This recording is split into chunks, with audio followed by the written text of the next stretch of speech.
Darren Espanto, nilaglag na si Cassie Legaspi. Detalye sa kanilang relasyon.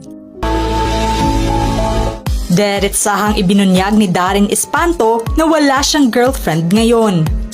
Nitong nagdaang Sabado sa special episode ng unang araw ng It's Showtime sa GMA7, nakasama ng Showtime family ang mga imbitadong guest galing na sa Kapuso Network.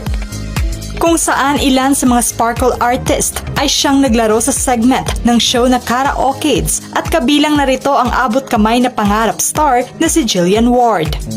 Sa naturang segment ng show ay magka-team up nga si Darren at ang kapuso yang actress.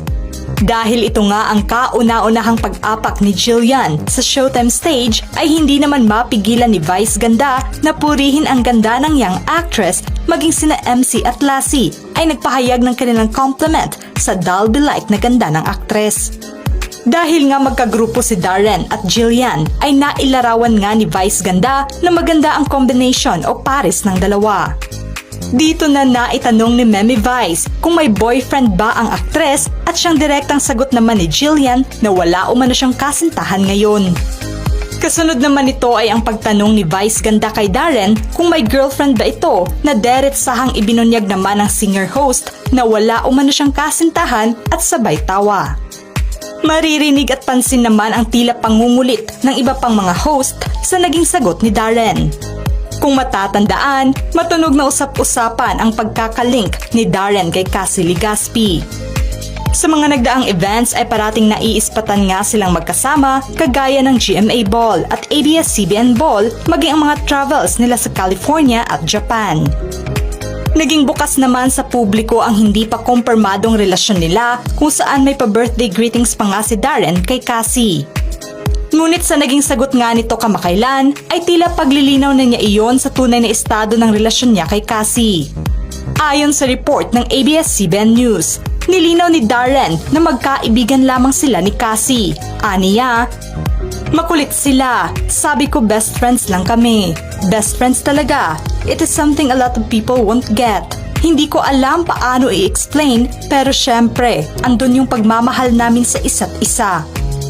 Naitanong din sa kanya kung may posibilidad ba na mag-level up into romantic ang relasyon nila na agad naman niyang sinagot na hindi at hindi pa sa ngayon.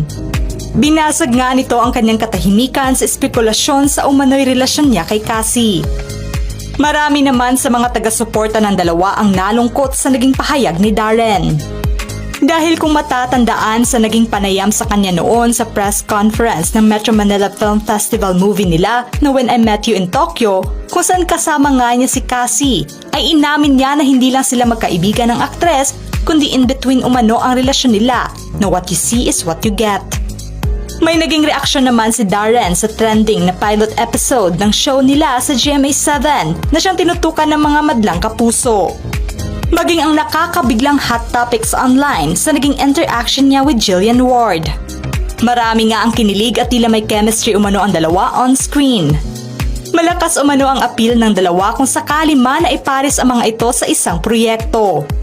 Inilarawan naman ni Darren na komportabling kausap ang aktres. Nagulat din ako, trending din pangalan namin ni Jillian. May mga ships pa nga.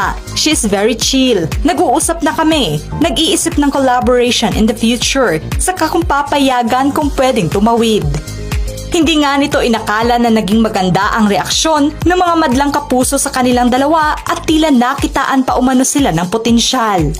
Hindi naman makapaghintay ang mga fans nila sa naging pabiting sagot nito tungkol na sa posibleng collaboration niya sa kapuso yang actress.